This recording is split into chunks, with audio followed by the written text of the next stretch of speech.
Ladies and gentlemen, boys and girls, children of all ages, if you're listening to the sound of my voice, then you're tuned in for another episode of Marking Out Amongst Friends, episode 18. We got a few guests in the building here. First and foremost, you know me, I'm your boy, it's your boy Jay Reddy in the building. Also on the show tonight, we also got both of my co-hosts, Mr. VIP and Lady Great One. Say hi to the people. Hello, hello. No problem. What's And up, we got a business guest. is? We got a guest in the building here. Um, new to you guys, longtime friend with us. So this is nothing new for the four of us to talk. We got your boy Wavy Vegas in the building. Go ahead and introduce yourself. Yo, what's good? What's good? What's good, people? Just glad to be here. Long time friend, long time believer in y'all. Proud of y'all. Glad of y'all to show me some love and let me come on and mark out with y'all, man. So let's get this started. Okay, so I mean, we got a couple of things to talk about tonight. Of course, you know we got to discuss everybody's favorite topic, the main event picture in WWE right now, specifically being headlined by one Mister Joseph Anoa, aka Roman Reigns. Um, as we were talking earlier, I think that you had a couple of strong feelings about Roman and Brock Lesnar in this upcoming feud. Uh, yes, and I will reiterate so ever so gracefully. I am so sick and tired of one A, Brock Lesnar, and one B, like you said, Joseph Noah, aka Roman Reigns.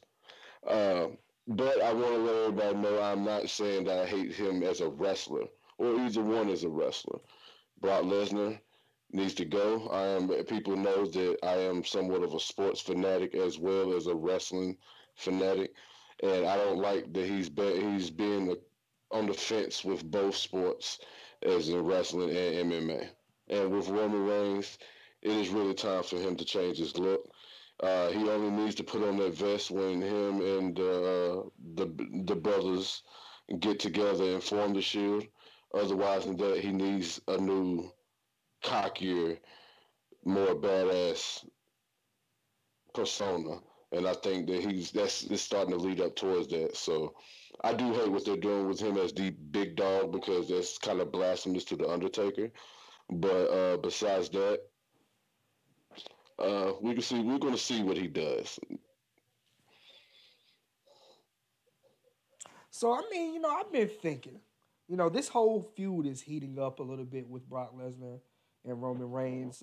It's still not one that I'm very interested in, but the possible turn or betrayal of Paul Heyman is really making this thing interesting. Mr. VIP, what's the over under odds do you think that Paul Heyman is actually going to make this turn and cost Brock Lesnar the Universal Championship? Um, you would have asked me before Monday, I would have been like, it would be a good fantasy. But after Monday, I mean, he can't just do what he did to Paul Heyman and without getting a receipt. I mean, he's not one of the greatest managers of all time, just to get bullied and picked on and by anybody. And I think a lot of people are tired of, like Vegas said, people are tired of what's going on with Roman. People are tired of what's going on with Brock. Um, Something has to change. You know, if it's making, I don't care if he stays with him for a little bit, but if Roman Heyman turns on Brock just so that Roman will win the title, you know, and say, you sit there and think you own you the man or whatever. I can make you out of anybody, and you know, get Brock fired or whatever. Or something happens different. It's just been too many matches with the exact same storyline over and over, and none of the matches anybody cared about before. This finally may be a time that they may twist it around. They may turn something. They may change it up finally. So I've been thinking, a lot of us always will agree. If anything else that everybody agrees on Roman Reigns, if everybody doesn't think that he's really good or trash, everybody does think that his character needs a little revamping. I think that that's what most Yes. people agree on. Um, I really think the direction of a cocky heel for Roman Reigns would probably do wonders for his character. Maybe say he comes out in a suit, maybe some shades, maybe not too Batista, but not The Rock either. Just kind of have his own little cocky gimmick a little bit. I think that it would add a little different dimension to him. Because I definitely think he's definitely going to be a huge star. He's already a huge star. He's definitely going to be a huge main eventer for years to come. But I think that it would do wonders for his character down the line and add some different dimensions to him. Well, my take on the whole situation, since I'm finally able to like say a little bit of piece on this, with Roman, we already saw shades of a cocky heel when he was fighting Bobby Lashley. I mean, just out throughout the entire match, just the sucking his teeth, like the little snarl that he had on his face. The whole like, I don't respect you, Bob. I mean, not even calling him Bobby, just like I don't respect you, Bob, being former and proper. I thought that was kind of funny, and that was just kind of shades of the Roman we need more. It Um, could have been funnier if he called him Robert. But that's neither here nor there. Yes, yes. I was waiting for it too. but still, just then again, him going with that sort of cocky attitude, that whole swag, that whole, you know, The thing I'm better than is, you, but I'm not. the thing Go is, ahead. they know. Okay, everybody says that he's Vince's boy. He's the top dog. He's all of this, all of that. All you do is just play on that. He come out there, you damn right, I'm the top dog. You damn right, I'm Vince's boy. I get what I want. I don't want. He come out there and he be like, you know what? I ain't even gonna do this match. Get somebody else out here. Just be that cocky person that I am the shit. Y'all paid to come see me. I don't have to be here. Triple H and Something like Evolution. that. Yeah, something like that. Because I Brock mean, Lesnar currently. the character that he used to play in NXT was basically like he's just some big money, kind of like an MVP character. He was like, he was doing an interview and he was like, hold on, he got a phone call. Oh, excuse me, I'm sorry, I got a phone call. He just walked off. He was like, the guy was like, I've been trying to interview you, and he was like, you finally here, and he was like, oh, I'm supposed to wait on your time. I'm supposed to come when you want me to come. You know, he needs that kind of cockiness. If they're gonna say that he's all of this, then play up that character. Piss people off by saying, "Yeah, you damn right. I am this. I am that." He could say, the reason I'm so good is because he said all the guys can hate me, but all your women love me. And then walk up to a girl and flex. He need to take off the vest, sit there and flex in front of a girl, and she's like, "Oh my god!" And he was like, "See, that's all I got to do." You sound like you thought about that a little too detailed, but That's that gonna is come from hilarious. VIP, and we know that. But that would that all of that would definitely add a lot of dimension to his character. I think that we all are hard on Roman a lot of times. And it's just because we don't watch wrestling the same that we used to when we were kids. When you were a kid, somebody that would be a Hulk Hogan or that good wholesome good guy or the that's good for when you're a kid. But when you're part of the fan base that is you know that 20 to 35 or 40 range, it's gonna have to be a little more depth to your character for me to really get into you. It's When you either grew gonna up with have to, Stone Cold and Rock, you yeah. can't. You can't just like Hmm. something that's not edgy when you grew up when wrestling was edgy. Like I watched Stone Cold pull a beer truck into a building and spray the whole ring down with beer. You know, Almost knocked the ring over at that. right? So when you got stuff going on like that, and then you see storylines where it's you beat, I actually beat you. You fell on the cage first. It's like, man, this is not enough to pique my interest, so to speak. Um, Great for kids. Kids are the fans of the future. So that's the investment that you want to, make. But gosh, yeah, his character can definitely use some more depth to it. I would be perfectly fine with him outside of that. I have no problem with the way Roman wrestles. I have no problem with the Superman punch. I have no problem with the spear. It's just the character needs some revamping. And I have no problem with his looks. Yes, we know. So, speaking of the SummerSlam picture, this show is not all about just Roman Reigns. We got a couple of other people on the show, or a couple other people heading into the big dance coming up at the end of this month. Um, the current world heavyweight title picture in SmackDown is pretty much the exact opposite of how it is on Raw right now. We have a highly anticipated match. So we're right now building a world title main event picture of Samoa Joe versus AJ Styles for the first time on WWE television on the main roster. How do you feel like this feud is going to go leading into SummerSlam? Well, I want this to last. Honestly, I would love for this feud to be more of an old. It has potential to be like it was in TNA. If anybody remembers the feud they had, the two feuds they had one that was a year long. They could have possibly do something in WWE that has been done since it was WWF, and possibly make this right here last all the way to WrestleMania. I think that's where they're going to head. I think that's what they're going to do because they want AJ to stay in that he can never go back to the mid card. They're not going to make a mistake with him like they did with Dolph. Period. They're not going to ruin him. So you have him and you have Samoa Joe going back and forth. Maybe it's even a couple of title changes in between, but have them going back and forth and maybe even throw somebody else in there.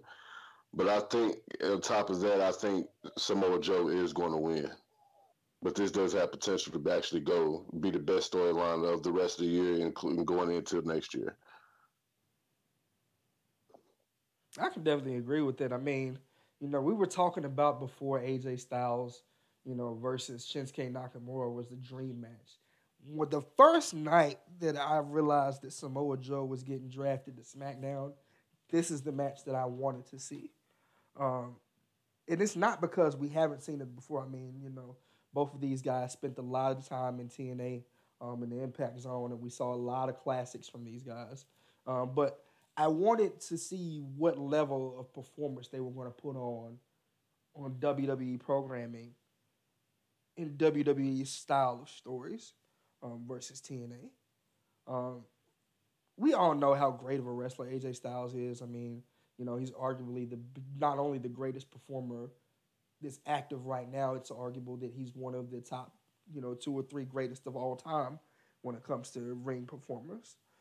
So in this instance, we know the wrestling is going to be good. But what do you think? How do you think they're going to spin this story to make it last, if not a few months, like you said, all the way up to WrestleMania?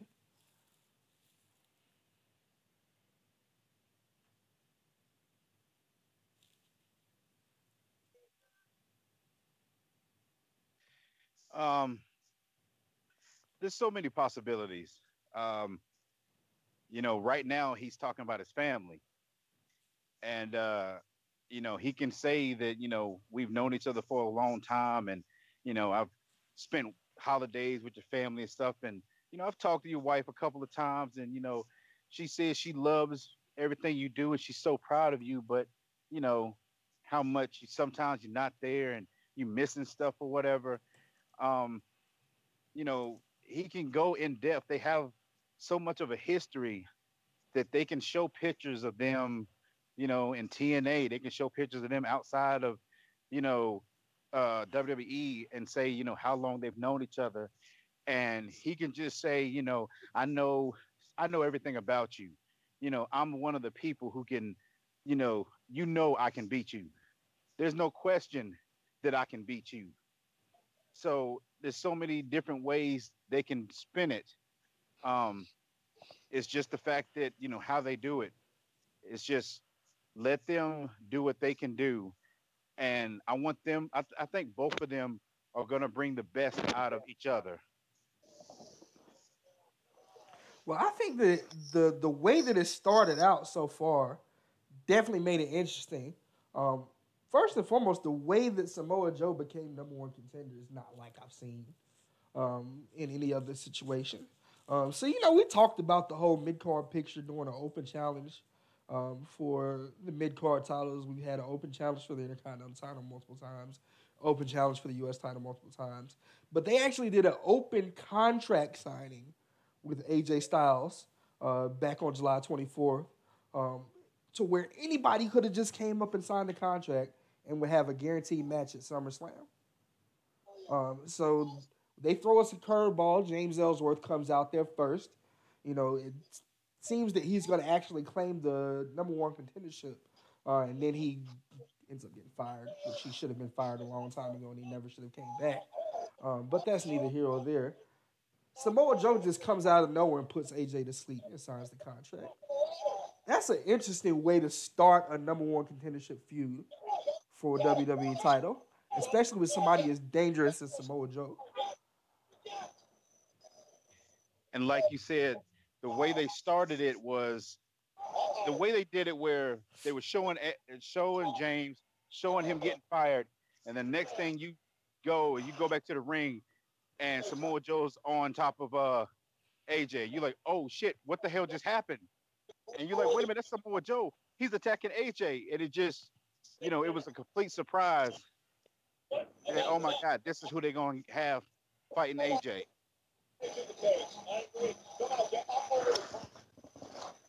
Honestly, it could have been it could have been Rusev. It could have been a lot of guys. It could have been Daniel Bryan that came out of there. But just the fact that it's Samoa Joe is wow. That's just it adds a lot more interesting pictures in the main event picture on SmackDown. Speaking of SmackDown, some of the other things that are going on SmackDown right now, heading into the pay per view, the tag team tournament. Have you guys tuned in to the tag team tournament that they've been doing on SmackDown to announce the number one contendership? I didn't get to see it last week or this week or whatever. Um, I know that the Bar was in it, who I really wanted to see fight against the Bludgeon Brothers. Um, so I'm very happy about that. Absolutely. So I mean, in that instance, it's definitely going to be something that I'm hyped up for that. Uh, you said you wanted the Bar to participate. The Bar actually qualified for the finals this week on SmackDown. I didn't get to really catch the match either, but I did see the result. They actually defeated the Usos of all teams, who were probably the biggest tag team on SmackDown for the longest time outside of the New Day. So I think that we very may well get your wish to see the Bar versus the Bludgeon Brothers. Do you think that they're going to actually beat them if they make it to SummerSlam? Uh, I don't know if they're going to beat them. I think it's going to be a very good match and a very hard hitting match. I don't know if they want the Bludgeons to lose just yet. Because I think they're trying to build them as the monster group that nobody can defeat. Um, I think that the Bludgeon Brothers are going to lose, but I think they're going to lose in the Braun Strowman way of losing. Somehow they're going to lose. It's either going if they're going to lose the titles, it's going to be somebody sanity comes in with weapons. I do actually see that happening because they don't want to lose the steam they have with sanity right now. They need to make them do something to really cause them some havoc, really have them cause havoc to show, okay, this is really an unstable force. If they don't do that soon with sanity, they're going to lose sanity. Similar to where they're messing up with authors of pain, which is a whole nother topic. But yes, I myself I do feel like that the Bludgeon Brothers are going to lose the titles. And I mean, I'd be happy. I'm not really a fan of the Bludgeon Brothers. I mean, outside of the music, I really thought it's a really cool theme song. I thought it was wasted on them. But I mean, cool theme song. The gimmick itself was okay, but I just after watching them lose for so many years, I can't believe them as a monster team. as a team that's unbeatable when I've seen them get beat multiple times. So, I mean, Yes. that's Yes, you're my right. only You're right. issue with the Bludgeon Brothers. Other than that, if they'd have came out of the Wyatt family on this run, I think it would have been a little more believable. But we've seen them lose and break up and go on singles careers and not achieve anything and get back together and lose again. And now we're supposed to believe that they're this unstoppable force in the tag team division. Look, they have hammers now, sledgehammers. You know what can happen in the ring with a sledgehammer. Thor was a Marvel hero that has a hammer. How many times did he die? He got But Thanos. how many? That's what happened But to how him many times did he come back? to get Exactly, Thanos. but it still can be beat. Still can be beat. All he is dust. But I mean, with the whole gimmick, like I said, if they would have came out of the Wyatt family with that gimmick, the Wyatt family should have been way bigger than it was. That should have been a Yes. monster stable. How do you got three guys that are 6'6", or four guys that are 6'6", 200, 300 pounds, and they're taking L's every With an week to incredible gimmick. with their incredible gimmick on top of that, and you really don't make much of a monster out of them. And they're getting beat by cruiserweights. Yeah, they're losing to guys that they shouldn't lose to at that time frame. Now, I mean, I'm not a big fan. I actually like Luke Harper. It's really more so Eric Rowan that I don't like. Yes, yes, I, yes. I know Luke Harper has a lot of ability. Um, before Big Cash started doing it, which he's no longer employed, he had probably the best big boot in the business for a big man. Um, for the longest time, but he doesn't really do that move. But when he was doing that move before he came to WWE, it was definitely up there with some of the best that you see. Um, Besides, I always just love to see a running big boot, regardless. Um, I'm not a fan of the whole spinning clothesline, but it started to grow on me a little bit for him. I'm just glad he got rid of the dirty tank top. Yes, And the oil rag. yes, definitely. He But was a mechanic but in his Eric former Rowan life. will not get rid of that damn sheep mask. That's his gimmick. He can't get rid of it. That's how you know it's Eric. I mean, he's He'll bald be and he on has the a he'll big be on the orange list of beard. people getting fired next year. He needs to be wherever Shad and JTG are right now. They're coming back. Yeah, when somebody create him on the game, they'll probably come back. But I don't think that they're gonna get re-signed. Papa Foley, check your rollies. You know what? I'm gonna play SmackDown after this is all over and see if they still got that entrance on the game. Because I really did like Crime Time back in the day. I did too. Crime Time was the shit. They should have been at least 2-time tag champs, and they never got the strap at least once. But that's enough WWE talk. I mean, we got a couple of more weeks to see how that whole picture is going to mold for the SummerSlam. I just wanted to spend a little bit of time on the main event picture for Raw and SmackDown. We're going to move on. I'm sorry. There is one more quick topic on that I wanted to bring up before we got off of WWE altogether. Excuse me. How do y'all feel about Charlotte beating Carmella, and now the SmackDown Women's Championship is now a triple threat? Becky Lynch is turning heel. She's trying to beat her father's record and have more title runs than he did. And Vince is all for it. I'm all for that too. I think like Vegas said, I think it's going to be a heel turn for Becky. I think it's going to make the match a lot better because, I mean, Carmella's not going to be able to go toe to toe with anybody, especially Becky. But at least it'll add more to the match.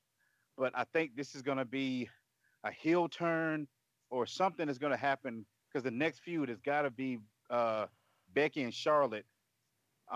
Like I was talking to Lady Great One the other day, I think what could happen is Becky will hit Carmella with some move that's going to knock her out. Charlotte is going to throw her out of the ring and get the pin. And then Becky's going to get pissed off and saying, had you not been in the match, I would have won. And then just start snapping on her for, you know, interfering, getting in her mess when she was finally trying to shine. Here comes Charlotte to Still in the overshadow spotlight. her, still in her spotlight. I can see that happening with Carmella retaining and that same exact storyline happening. You know, pretty much something happens. Maybe Becky is about to set her up for, you know, the disarmor, or Charlotte is about to set her up for a spear, and Becky gets in the way, or one of them gets in the way of the other one, gets them distracted. Carmella hits the kick on one of them and ends the match. And then that starts a feud between Becky and Charlotte without a title for a couple of months. Because I don't want to see Carmella's heel reign end just yet. I think it just started. I think that she's drawing a lot of heat, and I don't think you want to drop that just yet. I the way I'm looking at it, I thought the whole time that the whole thing with Bailey and them was just to take the eyes off of what was really going on. I kind of thought what was going on with Bailey and it was going to happen, what happened right, what's going on right now with Bailey and Sasha Banks. I think that was just to take the eyes off, and it's going to make such because you know whenever two of them go, they're four together, they're four peas in the pod. When you think of one, you automatically, especially when two are around or multiples around, you automatically think of the four horsewomen. So I think if then put them together, it takes the eyes off, especially seeing that Charlotte was gone, doing the things that she had to do with ESPN and everything, and Sports Illustrated and the Body magazine, and getting her mouth fixed, And healing and from then her having injuries. Becky go on this run. I think that makes it so much bigger for her to actually turn heel, like at the very end of the match, like even if she had to do something dirty, you have to change. I think it's time to change Becky Lynch's whole thing, kind of similar to Roman Reigns, just not as severe. Like we've never seen Becky Lynch roll up and pull tights. We've never seen her use a weapon. We've never seen, except for like the TLC matches and stuff like that. Imagine if she really got a chair and hit up both of them and did something crooked. You know what I'm saying? Being that it's Charlotte Flair, which has cheated before, and Carmella, which the only way she does win, except when she's going against Oscar, it seems like, that she cheats. Yeah, I mean, but that's the thing that I like about it, man. Like, you need somebody that's a cheater to kind of build that whole picture, so to speak. I'm not ready for a run from Charlotte again yet. Becky, it's been a long time, but I mean, you know, she's one of those people that you know she's going to get an opportunity. You know, if it's not now, it's going to be later. I mean, that's just because she's part of the Four Horsemen. I feel the same way about Bailey and Sasha. The further you keep them away from the title picture, you already know that they're going to get another shot at it down the line. So I mean, you know, just let others play out for a little while. Let Carmella build her stock up for a while. Personally, I would like to see Naomi take the strap off of Carmella. Sadly, I don't think you'll ever see a champion Naomi again. No, not until she goes thugging. And if she starts thugging, she'll win a championship again. The glow is done. It's all her pop is gone already. You can't you Well, I can't think you can't twerk your way into stardom. She's the best female wrestler on the roster. Now that's not just On the main roster. On the on the main main roster. roster. On the main roster. On the main roster. On the main roster. Naomi? Most Uh, athletic. I would say most athletic, definitely. She's the most athletic, most versatile, best wrestler. Was I'm that? I still mean, okay, okay. I agree. I may have worded that wrong. She's the best talent in the females division because she can't tell a story. And she's missing the psychology in, in her in her persona. That's the only thing that she's really missing is the psychology in it. She doesn't know how to really sell. Oh, I hurt my leg. I need if we wrestling the psychology of it, the great King Omega says, use your psychology. I'm gonna isolate a limb. You know what I'm saying? The person that's getting the limb isolated has to know how to show that their limb is getting isolated. Besides, Yeah. I think that's what she's missing. She can't. I don't think she can sell, which is a big part of being a wrestler. The best wrestlers can sell. And I think the other thing with her is with the glow gimmick. I mean, how you can't really do a storyline with it. All she's gonna say is, you know, Gonna you're feel the gonna feel glow. the glow. You're like, What's the glow? okay, What am I gonna well, feel here? I don't really, I want let her do that against Alexa Bliss, and then she was like, "You're gonna feel the glow," and she was like, "What the fuck is that? What is the glow? You mean the light? You like what like you like Bruce Leroy? Yeah, you want me to turn the lights off and I can see you glow in the dark? What does that mean? You're gonna blind me with your light or something?" So it really, I'm like, it looked nice, and her entrance and everything was very, it was very attractive to see, and her Mm-hmm. dancing and stuff. But to make a character out of it, to do anything besides her come out and dance, do a couple of high flying moves. I mean, what else can you do? It's very flashy, but when you're trying to get down All flash and and substance. That's what you're trying to say, yes, basically. very much. But when you're trying to do a storyline with her, what can you do? And Nothing. She it's Well, needs I to. mean, She needs to go back and be heel again, like the whole Team Bad, but a different stable and something more legit than Team Bad was. But even though Team Bad was pretty legit in the ring, don't get me wrong. Mm-hmm. Well, yeah, two of yeah. the three were. But she needs a. I think that there needs to be a heel stable involving her and the Usos and one other person. And Tamina. Lana, Tamina. actually, Tamina. actually, I think that the direction that they were going, sorry to cut it off right there, but they had said at one point in time, Lana and Naomi getting together and start Uh, snatching people bald. ugh, no, no, ugh, no. please No. God, don't. no. That's horrible. Oh, I hope Please not. don't. Please no. So you want the black girl to God, go out and Please. start pulling out weaves, no. That huh? Lana needs to stay by herself. They need Uh, they need to stay far away from each other. First of all, they're going to bring each other's stock down because you're going to have one person that can't wrestle and one person that can't talk. You know, yes. eh, which on paper you would think that that would make a complete wrestler, but it's just going to make a complete ass out of both of them. And the only reason they're putting them together is because they both dance. Dance and they're both fine. So I So mean, that really doesn't work. I like what they're doing with Lana right now, having her fight Zelina Vega. You know, both of them and Andrade and Rusev. That could be a good feud. But I Yeah, they love the could. women's revolution, putting but her with Naomi, putting her if with they Naomi, no, if God, they could it's bring the just Brian Panties match back for one match. uh, with with with with Zelina Vega. Oh my Selena God, they Vega need you. and Lana. Oh my goodness.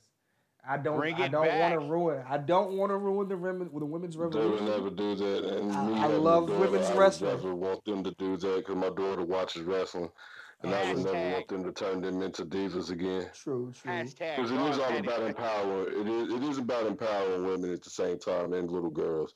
So we really don't want them to see it, no matter how good we want to think about it. Because me being a man, I want to see it too. But we do have to think about our daughters and nieces and hell, mothers. I want my mama seeing booty shaking while she trying to watch Roman Reigns screw I somebody. mean, personally, my mama I, don't watch wrestling, and I ain't got no kids. But I I'm, see what you're go saying from ahead. a father's standpoint. You definitely got to make sure that we're setting a good example for women going forward. So I mean, Very much. I don't want them to ruin the revolution and make them just eye candy again. That was just my personal, you know. We can dream about it though. It I, can happen. We can happen in nighttime. I mean, if they want to bring back like a WWE Network special, um, Something you like know, Shotgun Saturday Night or Uncensored. that was a WCW pay per view. That could work. It could work. Yeah. It could work. You know what WCW pay per view? I know we're getting off topic like we always do. So I mean, if you're listening to us, bear with us. We're gonna get back on track in a little bit, but we're gonna talk our shit first. I would like to see Halloween Havoc make a return to WWE. Yeah, Yes. That's a pay per view I would. that WCW had that was unique. And if we like to have pay per views to play the gimmicks, this is an easy way to play to some gimmicks on this pay per view. You can make more gimmicky matches. You can have gimmicky storylines coming into it. You can have people come out in corny costumes. WWE likes to do corny stuff like that anyway. but a corny but believable costume. You know, Yeah. so Well, you do know, well, that's crazy you say that. Russell Talk this Monday actually said they announced that WWE has taken two pay-per-views out of the list of WCW slash NWA AWA pay-per-views that they own, and they have pulled out Halloween Havoc. It's crazy you say that, and uh, Great American Bash. and I can get So, with both of those. What they should make the Great American Bash in July, right on time for and, July and 4th. yep, and they're making Halloween Havoc one of the big 5 hour show, 4 hour shows. So you might want to look up on that. There's Wrestle Talk, Ollie Davis, and them. They usually are right on point with everything that they usually say, I and they mean, come out with. if if it comes to So fruition, if it comes to truth, that just means that me and Vince are on the same level. You know, he's like my spirit animal right now. You know, we're thinking on the same wavelength, so to speak. So I mean, Vince, if you need another writer out there, if you need some more ideas, I'm definitely open for hire. I mean, I just work in a call center right now, so I mean, if you really want to holler at me, you know. But anyway, that's neither here or there. Um, Definitely, Halloween Havoc was one of my pay-per-views. Of course, War Games. I'm glad that they had brought that one back for a little while. Um, It's coming back again. yeah, I'm glad yes, that they brought yearly. that one back. That was a good one to bring out of archives, and I'm glad they put that on NXT, so it became Yeah. an NXT only thing, so to speak. Yeah. So every They can do it Because major it's a better. Dusty pay-per-view. Rhodes. It's a Dusty Rhodes baby. Hmm. People tend to forget that Do you think Dusty Rhodes had a lot to do with the first War Games. Do you think they could pull off the ECW pay-per-view in NXT? Yes. An ECW, as in, what would they do? Well, what was ECW's major pay-per-view? I think all of them just had something to do with something hardcore. One night stand, wasn't it? Well, That's that was the WF not one. PG. That's not PG enough. Yeah, that was that. Uh, Yeah. God, uh, November to Remember, November to November, remember. yeah, Barely November to Legal. Dismember. Yep, barely legal. I remember that one. Um, I mean, they didn't really have that good of names. Mm-mm. Hardcore Havoc or something like that. Whatever they do, Yeah. they can replace Extreme Rules. I tell you, they can replace that. That WCW, I think they could replace some of them. WCW had better names for their pay per Names. views Yes. because WF has starting to get some lackluster, like TLC. I mean, Backlash, I mean, Road now, Rage. Great Balls of Fire. Come Great on. balls of fire. We knew that Great one was Balls coming of up, but we Fire. wanted to save that one for last. I mean, we knew that one was trash. That's where I think they were talking about it might be the Great American Bash is taking over Great Balls of Fire. Anything should Anything take should over take Great over Balls that. of Fire. Yeah, that was pretty bad. I want to know who ran that past Vince, and he said that was cool. And made it look like a penis. I'm sorry. I mean, why did they have a little red dodgeball that was like on fire rolling around? Like, Because it was balls on fire. what does that mean? Man, Sounds What like is any somebody of had this to mean? go see the doctor you're for that looking one. promotion for gonorrhea, man. Come on. It's like, what Yeah, was that that? What was that part from that little movie that Will Ferrell did? He was like, yeah, it gets the people going. That's probably what Vince said when he came over. Yeah. It's provocative. I like it. I like it. We're gonna book it. I like it a lot. I like it a lot. I love it. But Yeah, I really think that a lot of they need to revamp a lot of their pay-per-view names because they used to have good ones. I mean, In Your House and all that stuff, and then they started going. I mean, TLC. You started naming a pay-per-view after the match. Elimination Chamber. Money in the That's Bank. the darn match. Money in the Bank. That's Hell the in a match. Cell. You don't name the whole pay-per-view after a damn match. Yeah. Extreme Rules. That's doggone rules in a match. That's like calling it hardcore matches. The next pay-per-view, Falls gotta- Count Anywhere. WWE Falls Count Anywhere. This Sunday. Yeah, I'm like, you gotta what happened to the original names you used to come up with? Mhm. They're trashed. Use Every WCW pay per stuff. view name outside of the Big Four is garbage. Yes. Everyone outside of the Fast Big Four is garbage. Fast Lane, Garbage. Roadblock. Who's driving? What's with all these driving themes? Nobody has a driving gimmick in WWE. Sure, ride along. They love driving. You know, I don't get it. I don't get it. They're all trash, garbage, waste, whatever you want They're to all call it. Rock movies, okay? They named them after The Rock. Fast Wait a Lane was minute. made after Rock. Wait a Roadblock was named minute. after The Rock. Come on Rock now. Rock does like what's the guy's name? Jerry Lee Lewis. So maybe that's why. Yeah. And There's gonna be WWE 2K18 proved The Rock don't need to touch nobody's soundtrack no more either. Yeah, They're there gonna- we go. they're gonna say something. There's gonna be a next one of something with Elvis. Gonna call. That's gonna be the Great next plan. pay-per-view. Blue suede shoes. I like it. Create it. That's our next pay per view. Well, like Elvis, let's use that as a segue. Oh, And I guess Elias will be headlining that one. Elias is headlining. Oh all of it. Lord. Elias needs to come up with a world tour with merch and all this other stuff. Like he's constant. Elias is showing people how you build your character outside of Yeah, having to be From a the champion. ground up. Yeah, you don't have to be a champion to make yourself get noticed. You know, there's one of those things where people always look at the WWE now, and if you're not in the title picture, you know, main event or mid card, they say that WWE is wasting you. But I mean, a lot of times it's character development. There's a lot of times Stone Cold wasn't champion and he still ran the show. There was a lot of times The Yep. Rock wasn't champion and he Yeah. still ran the show. You know, but over in WCW, Chris Jericho didn't always have to be champion. He was never in the main event in WCW, but he had the best segments when he was coming out there. You know? Yep. The Snatch original people's list. mask off. Mm-hmm. So I mean, you know, it's just that a lot of people lack that creativity.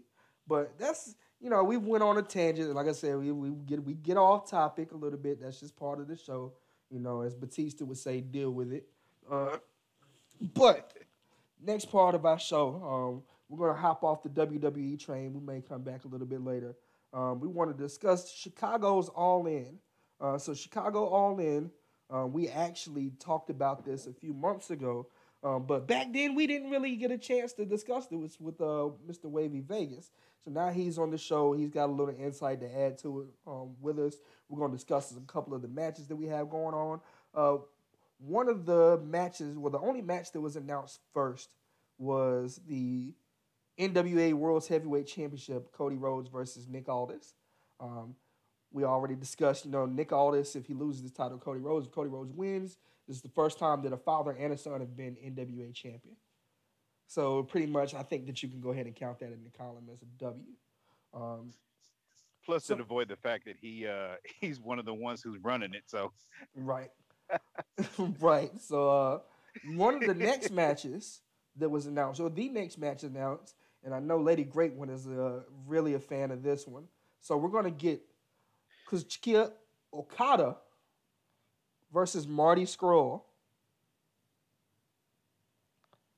This is going to be added to the match, or added to the show. So, Lady Great One, what do you think about that one? You going to be tuned in for that one? I love the villain. I love Marty Scurll. I think that he is an incredible, incredible talent. And he can victimize me anytime. I could be his villainess. I mean, anything that you want to do. I know I bring it back to the female side of things. But in the ring, he is awesome. And I'm just going to leave it at that. Because I couldn't go off on a tangent, but y'all boys don't want to hear that shit. I mean, this is a family show. We really don't like to discuss, you know, things outside of wrestling. We don't talk about how women look on the show. It's just unprofessional. Okay, scrape that, reverse it, and go back to the conversation that we were just having about bringing back a bra panties So match. unprofessional. How dare you? You wanted to go back a full decade to reach back and bring up a bra and panties match. I'm So, just trying to boost the excuse me for getting a ratings. chance to actually see people walk around half naked all the time in trunks and boots, shirtless. Okay, carry on. So anyway, on the one of the other matchups, Shut y'all up. Exactly. one of the female matches announced Hangman Page, or not female matches, but uh, Penelope Ford is going to be with Joey Janela versus Hangman Page. Also, Rey Mysterio, Phoenix, and Bandito versus the Golden Elite, which is Kota Ibushi and the Young Bloods. Excuse me. So got quite a show that's starting to shape it up. I think there's going to be some more matches announced. The show is actually going to take place on September 1st. So you guys going to be tuned in for this one? Yes, yes, most definitely, most definitely. I know to get back onto what she was saying about Marty Scurll, one of the best British wrestlers in the world right now. But the Rainmaker, I can't see Marty Scurll beating the Rainmaker. It's, I really can't see it. Can't, not clean, of course, not clean. But we never know. With Okada, we might mess around and really, really, really get a 6-star match out of it just because the Rainmaker's in it. I mean, just because just because it's not WWE and it's gonna have a New Japan star in there. I mean, Meltzer can't wait to give this a 7-star rating. He probably already has his rating written down before the events even started.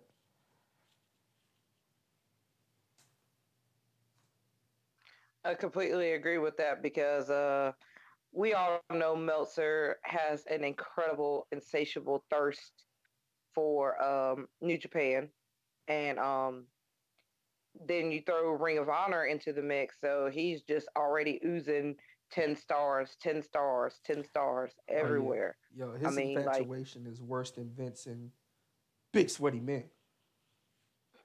yeah, So you're but saying he can't wait to go all in? aha, I see what you did there. That was a good one. I see what you did there because that's the name of the pay per view, All In, and you were making a sexual innuendo with the word All In. I get it. I saw what you did there. That was very clever. Very Ah, very clever. Aha. But right now, I mean, I think they're going to announce more than 4 matches. Of course, you got the other events that are going on. Of course, CM Punk will be in the building, um, signing autographs, taking pictures. He'll be at the stand. Um, do you think that CM Punk stock maybe have went down a little bit since that L that he took in the UFC? Who? CM Punk will be there. I believe CM Punk will be there, and Who? I believe that he will set up a big time feud with somebody. And at the All In 2, CM Punk will headline All In 2. So you think that he's going to announce his return to the ring? ooh, After that's a bold somebody gets in prediction. his face. After somebody gets in his face. Dana White doesn't know. Dana White doesn't know what he's going to do with CM Punk's contract, and he doesn't have to honor it for another fight. So you think that CM Punk is done in the UFC? No more matches? No, I think he'll never fight in the UFC again.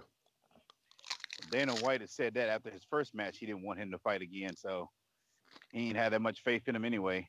I think he just wanted the extra money.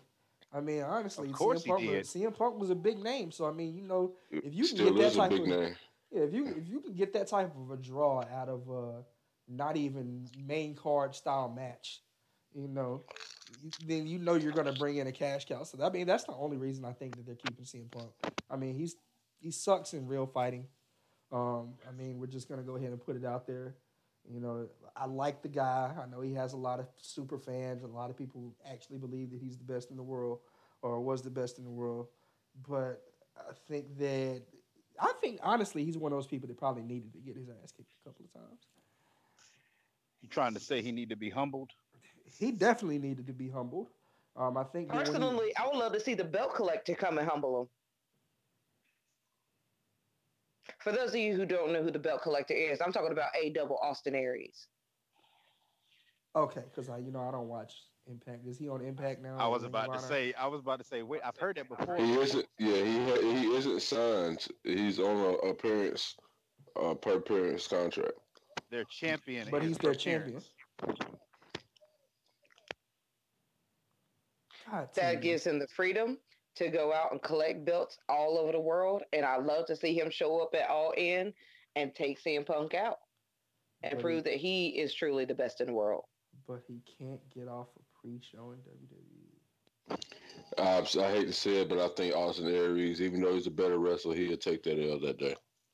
Oh yeah, Austin Aries. If they book Austin Aries versus CM Punk, Austin Aries is catching an L. CM Punk is not going to lose a major match in his return to wrestling. At a God major no. event. This is not going down. He's already He taken said enough he's already losses. lost enough. So he's already taken enough real losses. I don't see him getting booked to lose. And I like Austin Aries. Austin Aries is definitely one of the guys, even though I joked about him being on the pre-show just now, he's one of the guys that I wish would have done better in WWE. But I mean, I think that he's also one of those guys that's very opinionated. And you can't be too opinionated in WWE, you know. But other than that, do you think Austin Aries is going to be announced to be wrestling in this pay-per-view or in this event? No, but I think that might be who. That's one of the people I thought might be his match at All In too. Mm-hmm. And you think that they're going to have a two? Well, I mean, of course they should have a two. As easy as this one sold out. Um, I think they'll have two, and after the second one, they're going to the WWE. mm, All of them. Everybody's in Bullet Club. In case I'm not saying even if CM Punk has joined Bullet Club or the Elite by then, I can't say he would, but everybody else, yeah, definitely. if Bullet Club isn't dead by the time CM Punk comes back, if CM Punk leaves Bullet Club is dead. Bullet Club will never be dead.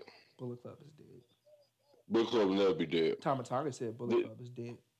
So I believe Tama Bullet Club Tonga. dead. It's Bullet Club Firing Squad. So you saying they're for life? Yeah, they are, man. Something's gonna happen. There's always money in them, just like the Shield. Something's gonna happen, just like when all the people that's in this not in WWE, even if they're not going around, but if say Suzuki Minoru's group with Zack Sabre Jr. and all of them gets big, or Las Sumeradas with Tetsuya Naito, let them get big and something really have to form a group to come back at them. You know, everybody hates the Bullet Club, and they've been teasing a lot of times. They're like Chaos and Suzuki Minoru and them group and all that. They can join up just to try to get rid of the Bullet Club. So if stuff like that happens, you could always have different factions that could join back together just for a one or two times shoot, and be able to sell multi-million-dollars of merchandise and tickets. Mm. Bullet Club's for life. You know how much money they make in Bullet Club? Do you know? Everybody knows what Hot Topic is. Mm-hmm. Hot Topic is one of the top 100 clothing store in the world. Okay, their number one selling item is Bullet Club T-shirts. They have never, I and you can believe Google that. this. Yeah, They I have believe that. never lasted. Every time they get shipments twice a week, not once a week. They sell out of Bullet Club T-shirts, soap and paraphernalia so much they get shipments twice a week for clothes. We're talking clothes here, people. We all know how I am, you know what I'm saying, with clothes and sneakers and spending multi-$100 on sneakers and stuff like that. I'm telling you, Bullet Club makes so much money in their clothing, and they actually have good clothing, they would never die. Never. I can agree with that. I mean, they are definitely big. But I don't think that they will never die. I think that everybody dies out after a while. I mean, you'll see just like you might see an NWO shirt every now and then. Still, you might see one. 10 years from now, you might see a Bullet Club shirt around somewhere. But I don't think that I don't. I think that they've done a big thing with indies though, as far as merch goes. Because like you said, I don't think that I've in the years that I've been watching wrestling, I don't think that I've known an indie group to sell so much or to be so popular as the Bullet Club.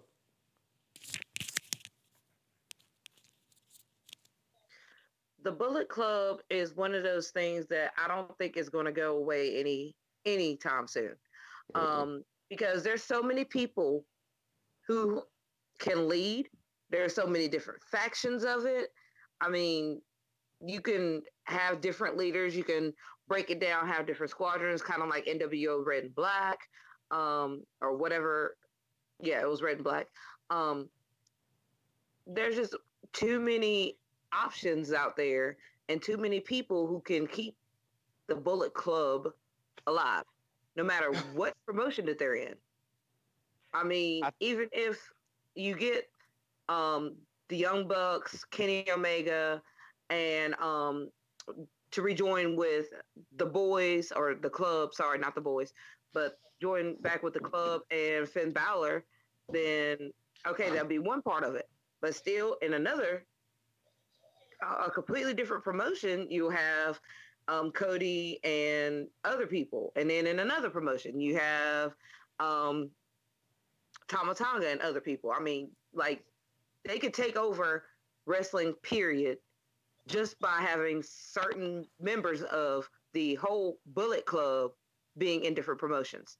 So that's why I feel that that one is a little bit more unique than everybody else. It's yeah, organic. It's very I organic.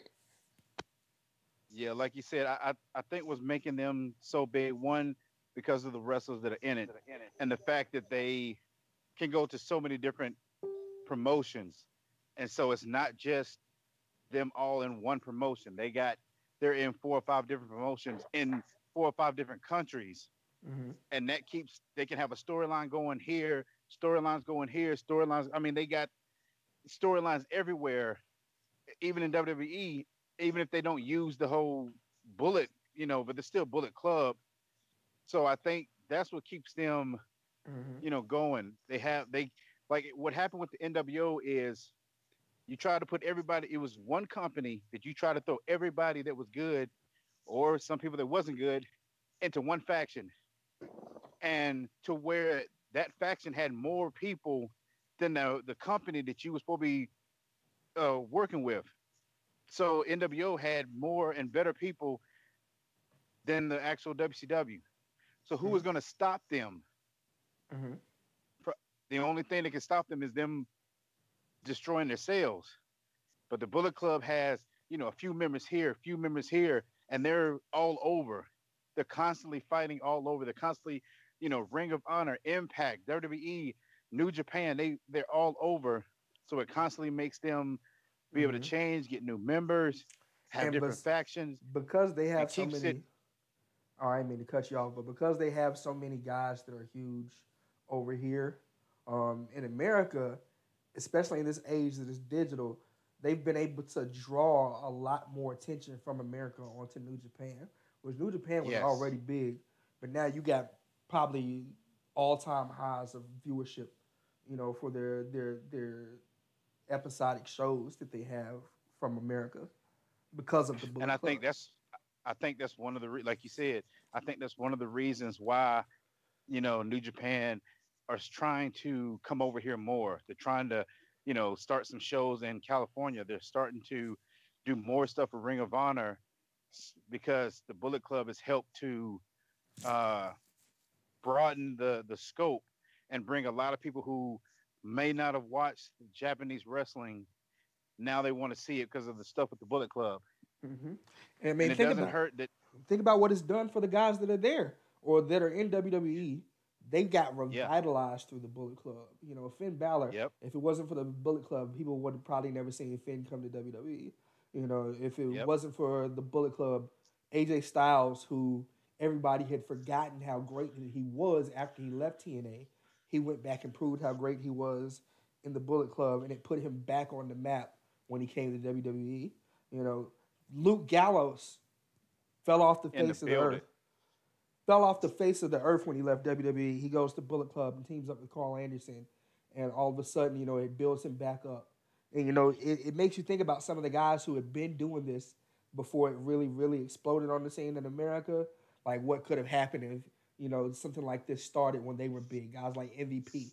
MVP might be one of the first WWE guys that we knew that was a big WWE guy that left, intentionally and went to Japan in this generation. Albert, huge over in Japan, when he left. So it's a lot of guys that leave and, that went to the New Japan and they were just kind of a little bit ahead of their time.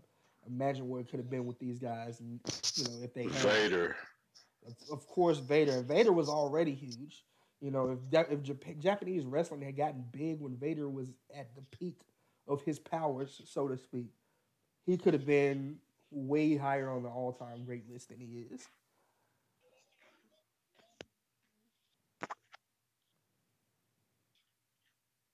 But yeah, like you said, it's bringing a lot more people to another style of wrestling that people didn't know.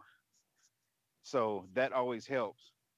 And with what they're doing and the stuff like they're doing with like All In, coming up with new and inventive things keeps them fresh and keeps people wanting to see what are they going to do next? What's going to happen next? What's the Bullet Club going to do now? If they show up somewhere, they're like, oh shoot, something big is about to happen. And let me shout out one of our viewers real quick. One of our viewers left a comment when we were earlier in the show that I didn't get to read. So we have a viewer that commented that they loved watching wrestling when they were younger. Said The Rock was their fave growing up. They said they've been a Roman fan for years, and although they can wholeheartedly see exactly where we were coming from with Roman's character as of late, they believe that he's a phenomenal wrestler and a likable person, and that people just love to hate him.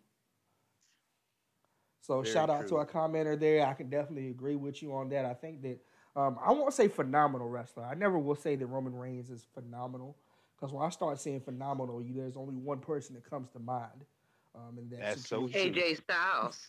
But he is definitely for somebody who is a power wrestler. He's definitely underrated. Um, for guys that they say that do a lot of stale things, one thing that I can say about Roman, his move set is definitely not stale. He has probably more move sets. He uses more moves regularly than a lot of main event guys have in the last couple of years. I mean, you got his running drop kick outside the ring. You got multiple variations of power bombs that he does. The Samoan drop, of course, his finisher, and of course the Superman punch. You know, it's a lot of stuff that he does that The gets dive over the overlooked. top rope. Yeah, the suicide diving. So I mean, anybody else that wasn't Roman that did all of the things that he would do, people would be raving about it. But I mean, just because he's who he is, people are not. But one of the things that I always say about that is it's smart booking um, to have somebody who has a limited move set. I think that Mr. VIP, before we even started doing the show, I think you and I had this conversation about ring psychology and how I was saying that John Cena and The Miz are two guys that have great ring psychology because they limited their move set for so long. Now, when they have big matches, all you really have to do to work into that match to tell a story is add one or two moves that people have never seen you do before, and all of a sudden you got an instant no minimum than 3 stars on the match just because of that. So everything that happens on top of that, more near falls, more close calls, that just makes the stock go up. It's smart booking and it's smart ring psychology. Cena was Very great true. for it. Cena was Very. absolutely great for it. A lot of people kept complaining about how Cena couldn't wrestle, which is so untrue.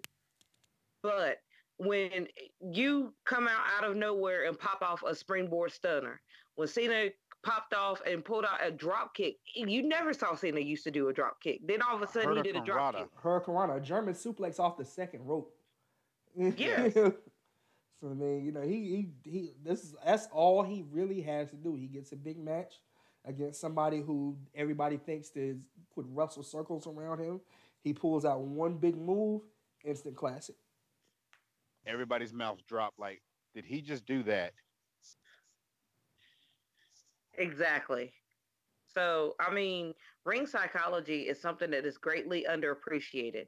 And like we've been talking a lot about that on this show tonight, I really feel that sometimes it's best to not not to show your whole arsenal.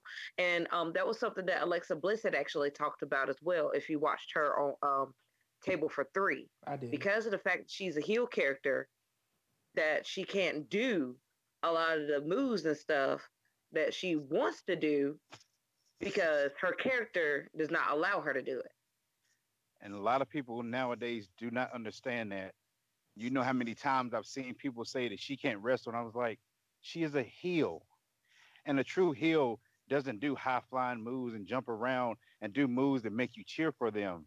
They're supposed to poke you in the eye, low blow you. You know, they're supposed to cheat. They're not supposed to do moves that you're blown away by. Everybody's not Eddie Guerrero. Yes, Absolutely.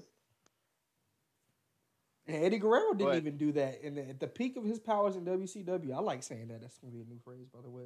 At the peak of his powers in WCW, when he and Rey Mysterio were feuding, you didn't remember every move that Eddie Guerrero did. I mean, they did a lot of great moves, but it was just the dastardly stuff that he did in their feuds that you would think like, yo, it would just make you hate him because he was doing it right, so to speak. and And Ray's doing all these high flying moves, and then he'll poke him in the eye, or he'll try to tear his mask off, and you like he ain't he's doing all these high flying moves and doing all this wrestling. He just punches him and then starts trying to take his mask off. You like, stop doing that, just fight.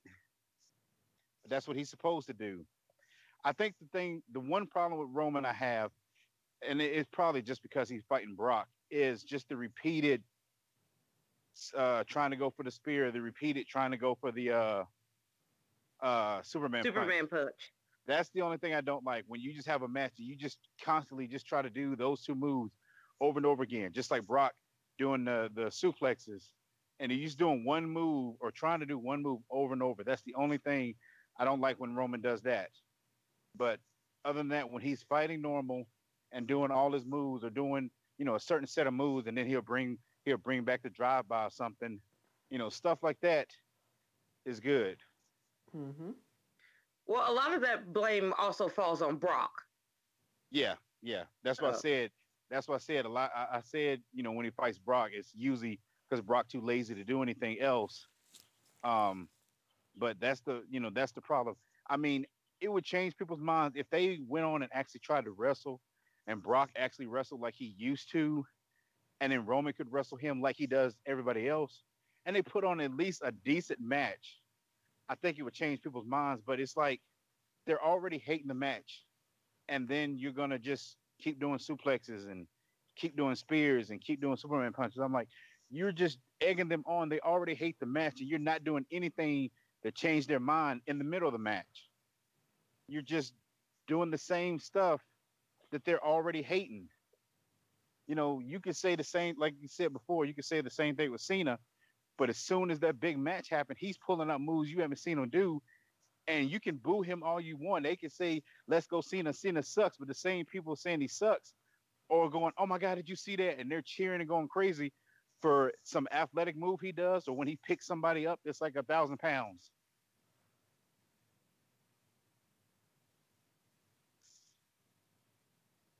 Factual, factual. Um, so spent a lot of time talking about All In and before. We're talking. We're all on a high note thinking about, a lot of the possible matches that you may see in All In, a lot of the possible feuds you may see for the main event picture for SummerSlam. Now it's time to bring in a little more of a somber feel to it. So in wrestling earlier this week, we did lose a few WWE legends and stars alike.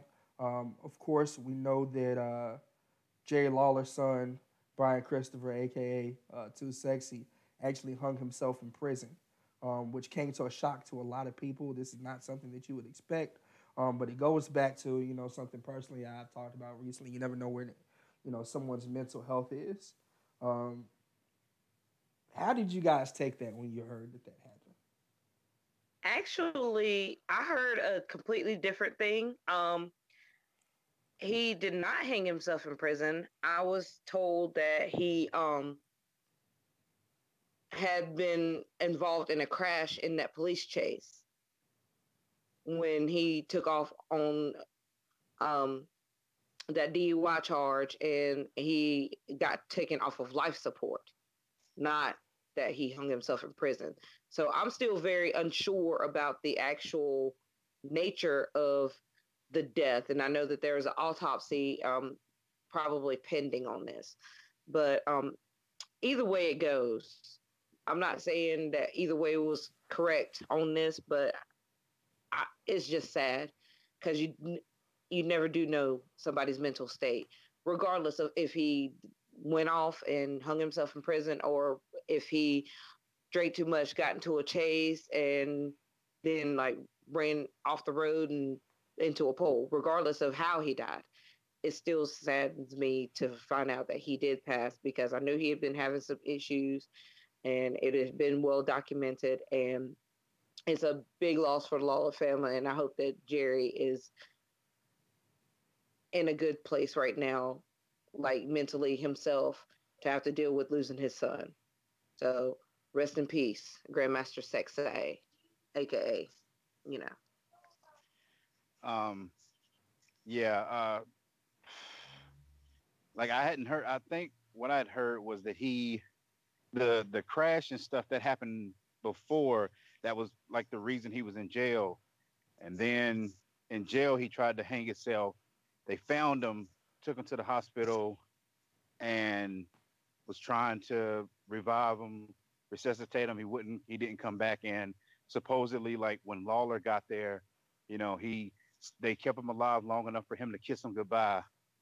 Um, and then he died, passed. Um, it's really sad to see, someone you grew up with watching. Might not have been the greatest wrestler or nothing, but he was very entertaining. It wasn't anybody that didn't love to see them uh, after the match get ready to do the dance, um, or doing the dance when he was coming down the in their entrance. Very energetic, had a lot of energy, very a lot of charisma. And there's so many things that they did, but he's gonna mostly be known for the dancing. And at a time that had people like Stone Cold and The Rock and Triple H and Kurt Angle and Undertaker as your top guys, to still remember people like him, still remember stuff he did, still remember the dance, and still getting excited and listening to the crowd when they would come out. They still got a huge reaction. It's just really sad to see it end like this. Him being so young, um, and passing in the way he did is very sad. And like you said, I want to send my condolences to Lawler. I can't fathom how bad this has to hurt him, and their family. And rest in peace. Yeah, it was hard to. It kind of hit me today. I was actually watching Austin Creed's Up Down Down channel, and him and Tyler Breeze are playing GM mode on SmackDown. Know Your Role, and one of Xavier Woods' champions is Scotty 2 Hotty. He had him win the world championship, and when he told me that, I'm like, wow. Put it kind of nostalgic. Like, what if Scotty 2 Hotty and Brian Christopher, Grandmaster Sexay, what if they could have made that actual heel turn, like when Rikishi turned on everybody and ran over Stone Cold? What if it would have been all three of them? Their careers would have been so much different. Even though Scotty 2 Hotty is still in development, helping in NXT, but what would have been now if that would have happened? You know, if he just could have stayed around wrestling a little bit longer. Yeah, man. Like you said, is during a time frame where you had some of the biggest stars crossover talent to start in WWE and be, pretty much bigger than the company. Those guys, like you said, Stone Cold and The Rock, you know, during that time, like you said, to have somebody who was that low on the card, they were a tag team, not to be taken seriously, to remember that much of their gimmick just shows you what effect that they had on there. Um, when I heard the news that Brian Christopher had passed, it kind of came as a real shock to me. As a matter of fact, I wasn't even at home paying attention to TV on my phone or anything. I was actually driving. My wife and I, we had just stayed at a hotel this past weekend, after going on a, nice little getaway. And my wife is, scrolling through her phone. She's a member of the Game Runner. She's actually, um, one of the admins. If you guys are listening, the Game Runners follow Game Runners, send an ad request, we'll accept you, you know. But she was scrolling through the Game Runners, and she was like, a wrestler died today. Do you know who Grandmaster Sexy is or Brian Christopher? I was like, yeah. We just posted about him, skipping a hotel bill and the whole police chase thing and everything. And I was like, wow, so he died? She was like, yeah, he died, or, right now he's in critical condition or on life support. But a lot of people are reporting he's dead. And it just immediately, like, not to the point where I, wanted to shed a tear or anything, but it just immediately, like, my mood just changed when I heard it, because it's like that's a part of my childhood that just died right there, and given the circumstances, like, it's a lot to take in just as a fan. So, I know, to be in Jay Lawler's shoes, you can't even imagine what is going through him or anybody else in the family's head right now. Definitely, like everybody else stated, my condolences definitely go out to the family. Um, Grandmaster Sex say you definitely will be missed. So another one, other than Brian Christopher, and I hate that it occurred to so many wrestlers, um, but another death, was it Nikolai Volkov, I believe. Yes. Nikolai Volkov. So Nikolai Volkov, a little before my time, so I don't know a whole lot about him. I remember the gimmick. I remember I was telling my wife when she was telling me about this one. Um, the other one that we remember a lot was it Nikita Koloff, right? Yes. He actually And passed away a few years ago, right? Ivan Koloff passed away. Ivan Ivan Koloff. Koloff passed away. Okay. Nikita, if you listen out there, I'm not trying to kill you. I didn't know which one, honestly. Um, but yeah, so he was more so before my time. Do you guys have any memories of Nikolai Volkov? I vaguely remember him like feuding with like um I'm sorry, his name is escaping me. Hacksaw Jim Duggan. Um and then I remember him joining with Hacksaw Jim Duggan. And then singing the Russian national anthem and then turn around singing the United States national anthem.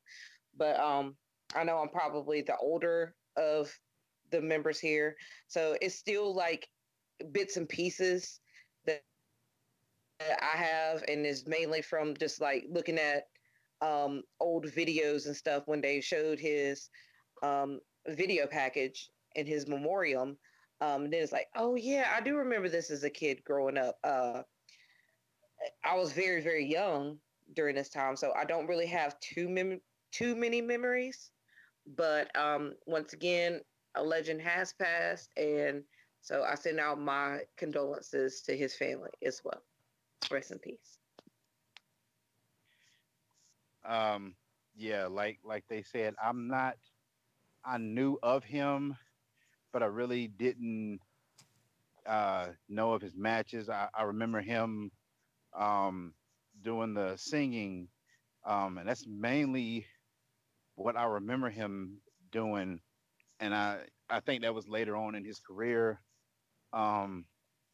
I just know he used to, and I think he was at one time with the Iron Sheik. Um, Yes. I think yeah. So I think he was one of the I don't know if it's one of the original, but one of the old school Russian villains. Um, that pretty much a lot of the Russian villains that came later on are modeled after.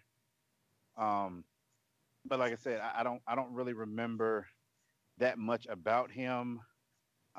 It's sad, like you said, being a wrestling fan. Even if you don't know him, you don't want to see. It's like a family, and you don't want to see any member of your family passing. And I hate that he's gone. I hope it looked like he had a good long life and uh, got to see the world.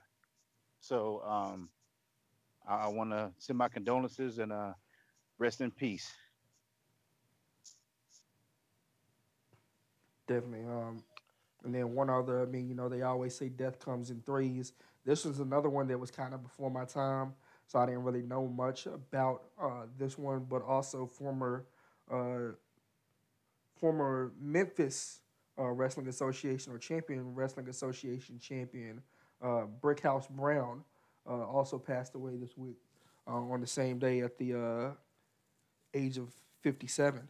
So he's a little younger than Nikolai Volkov, but around the same age, a little bit older than Brian Christopher, so to speak.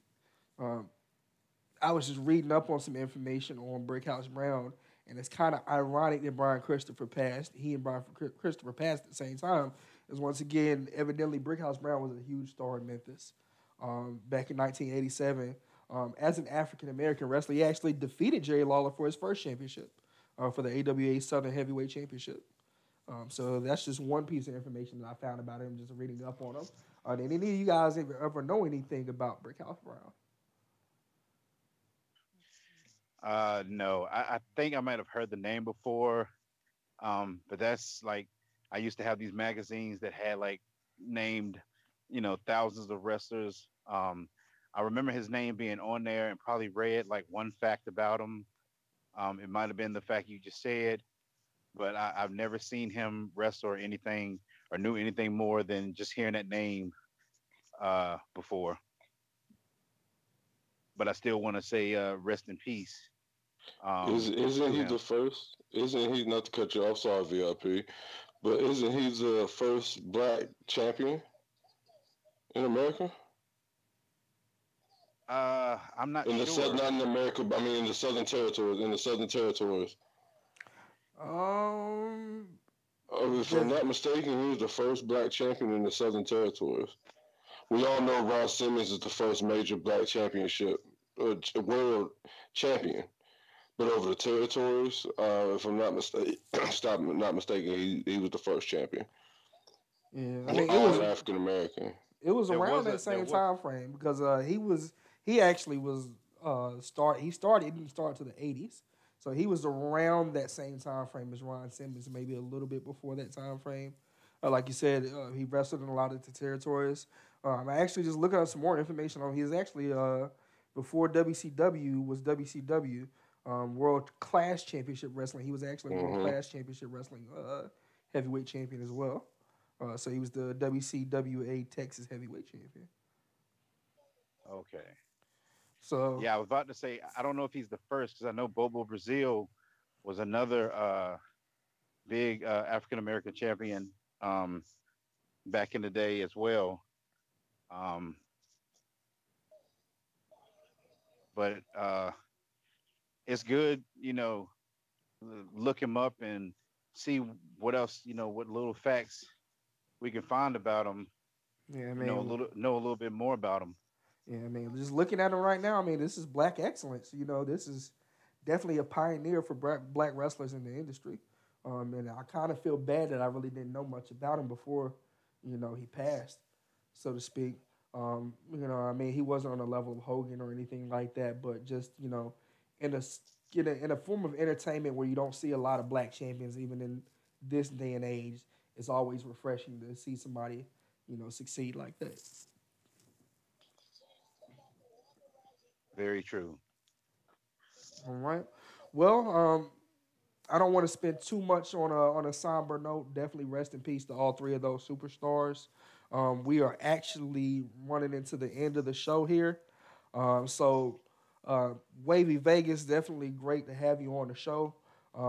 This is the part of the show that we actually do our final thought, where a lot of us will just end the show on a personal note, whether it's something going on in the WWE or wrestling in general. We just let people know what our final thought is.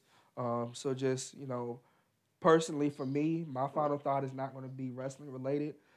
First of all, I want to thank Debate Amongst Friends, who powers Marking Out Amongst Friends, the podcast. Actually started season 3 yesterday. So while you're listening to the page and you're subscribing to our page, also run over to Debate Amongst Friends, like, subscribe, catch the first episode of season 3. Shouts out to the doc. Shouts out to the Professor John Gotti. Do y'all thing. Lady Great One, I'll let you go next. Well, I don't really have much of a final thought this week, but it's definitely. I'm going to go ahead and shout out my other co-hosts here. It's definitely been so much fun working with you guys week after week. Wavy Vegas, I'm glad to have you here on the show. I hope you can definitely come back and do it The again first, the soon. first of many, the first of many. Well, he's definitely Oh coming back. yeah, most definitely. Glad to hear that. I'm really glad to hear that because it's good to get some more insight. And we're always looking for new people to come and join us on the show. We definitely would love to have you. So if you have anybody else who is interested or anybody who wants to join us, just contact us on Facebook, Twitter, whatever social media account you have.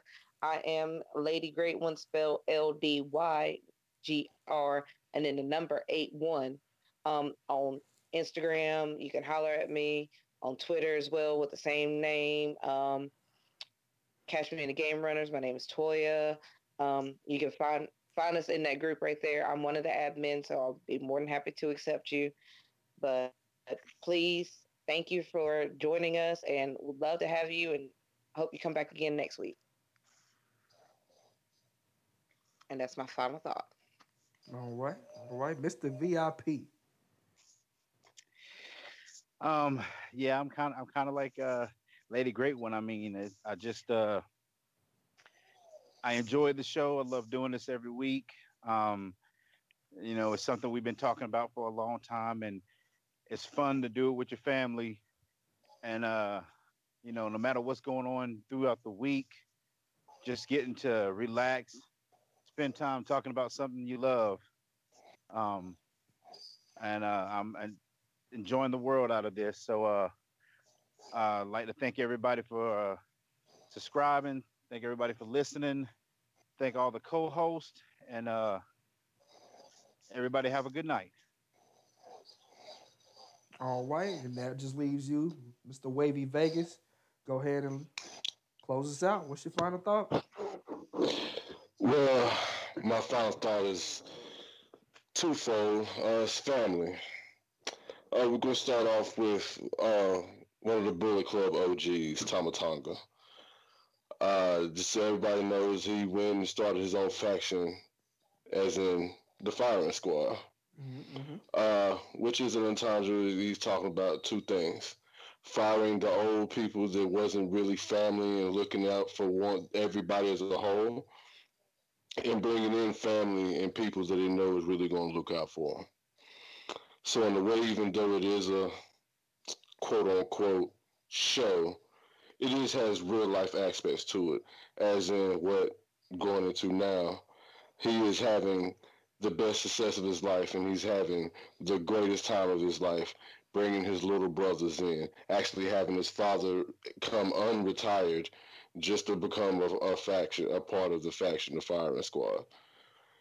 We could look on today and look at it the same as it being a family. I've known y'all forever, literally forever. We've played video games together as far back as SmackDown, Know Your Role, or it was a Shut Your Mouth. It was one of them. Uh, nights and nights upon nights and hours and days of actually talking about this. So I am proud of y'all. I'm glad to see what y'all doing as a people, as us empowering each other. And I don't mean as people as black or white. I mean as people as a human race. People as actually uplifting each other as a whole and not seeing colors.